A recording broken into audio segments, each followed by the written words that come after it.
Mandla Mandela to challenge court ruling on Egypt uprising continues.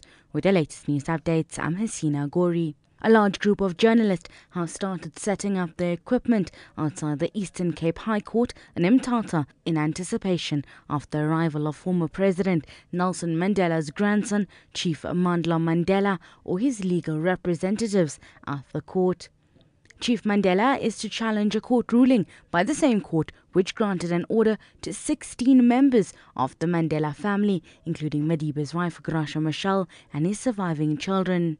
Unati Binkosi reports. The order compels Chief Mandla Mandela to return the remains of 3 of the elderly statesman's children for reburial at Qunu. It is believed that he exhumed the remains, which include those of his father Magadu Mandela, from the family graveyard in Qunu in 2011 and reburied them at Mvezo, Madiba's birthplace, where he is a chief. It is unlikely, though, that the young Mandela will show up in person at the court. His spokesperson, Freddy Pilusa, says the applicants raised some confidential matters in the judge's chambers, so Chief Mandela's legal team will also do the same in the chambers.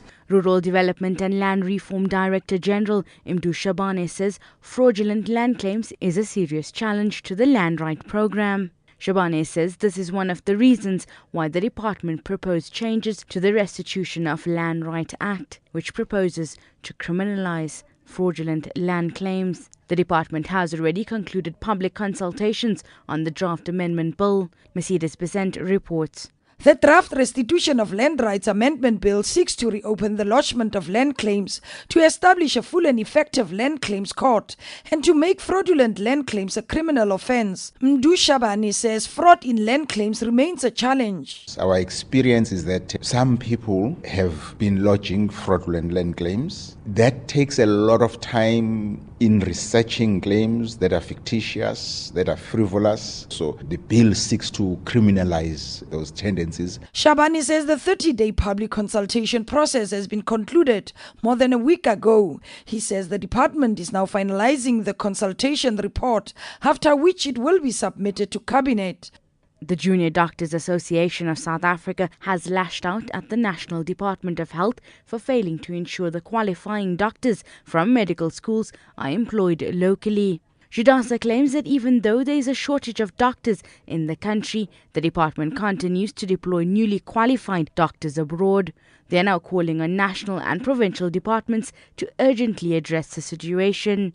Judasa spokesperson Dr. Khopotso Pege elaborates. We are very angry, actually, because we have been trying to engage the Department of Health with them. We've tried to contact all the necessary leaders in the Department of Health to find out what's happening, because we have qualified doctors, newly qualified doctors who will be starting their internship, and we've got a bunch of community service doctors who have been working for the past 2 years as interns, and now they're supposed to do the 1 year of community service before they can go into independent practice. What makes us angry is that the department is fully aware that at this stage in one's career, you cannot practice independently. And finally, tens of thousands of protesters in Egypt have spent the night on the streets of the capital, Cairo, continuing to demand the resignation of Islamist President Mohamed Morsi. The crowds in Tahrir Square have been the biggest since the revolution in 2011. Reports say at least one person was killed in Cairo